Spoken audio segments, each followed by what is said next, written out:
a Reader's Paradise podcast, featuring interviews with celebrity authors, audiobook narrators, and readers just like you. So, kick off your shoes, bring your glass of wine, and join us on the beach for some fun, great stories, and literary laughter.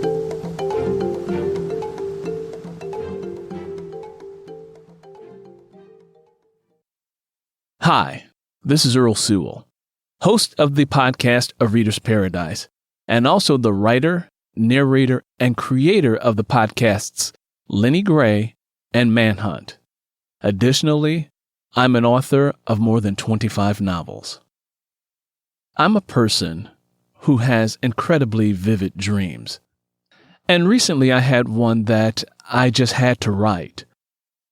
As a writer, I know that to some extent, my writing comes from my subconscious mind. I also know that the subconscious mind is pretty much the hard drive of the brain itself. I also know that this is a place where our belief systems and our fears reside. This most recent dream revealed a deep fear that I have, and putting it down and writing it and recording it has allowed me to examine it and deal with it. I truly hope that you enjoyed this short story, which I've called Subconscious Message. I also hope that, in some way, it will be useful to all who hear it. Subconscious Message, written and narrated by Earl Sewell.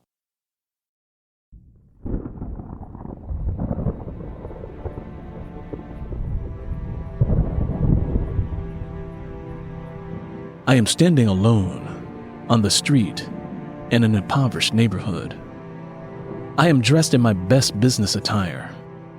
I would appear to be the perfect target for assault and robbery to an insider from the community. I fear that someone from the populace will notice my presence. The dread of being attacked is acute, but not as big as the terror of not finding my way out and being confined here forever. I begin walking and come across a dwelling I'm familiar with. It's an old motel that's been converted into efficiency-style apartments. The door creaks and groans as I push it open. I hear water dripping, perhaps from pipes in need of repair. The paint on the walls has faded and has peeled away in numerous regions. The hall is dimly lit, and there's some sort of haze drifting about. I observe a man wander into the building at the opposite end of the hall. He doesn't notice me. I am unable to make out any distinguishable facial features, but there is a familiarity between us. I move toward him and see he is also in business attire, but his suit is unclean and outdated. He opens the door to an apartment, and I follow him. As I stand in the doorway, he keeps his back to me. Either he doesn't sense my presence, or doesn't care. I can't tell which. He starts talking, but there is no one with him except for me.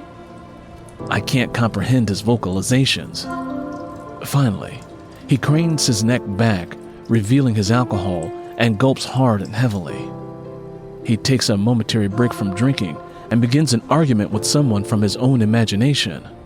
Perhaps another man, or woman, or another version of himself. I don't know. I take a step backward and find myself in another room in the building. I'm familiar with the space. I've been there before. I see some of my belongings and a suitcase near a window with brown grime smeared on it. Daylight is barely allowed to pass through. I rush over and haphazardly stuff my belongings into the baggage and hastily make my way back out onto the street. There is no one around. Yet, I feel exposed, as if something horrible will happen at any moment. I spin around in a panic, trying to figure out where I am so I can begin to take steps and get out of the area. Across the street, there's a concrete wall. I tell myself it was once a factory of some sort. I spin in another direction, and all I see is endless urbanness in various states of abandonment and neglect.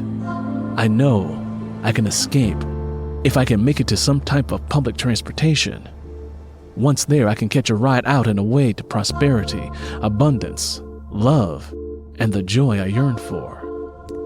I begin walking, hoping to spot passage out of this nightmarish place. Instead, my walk seems endless and barren.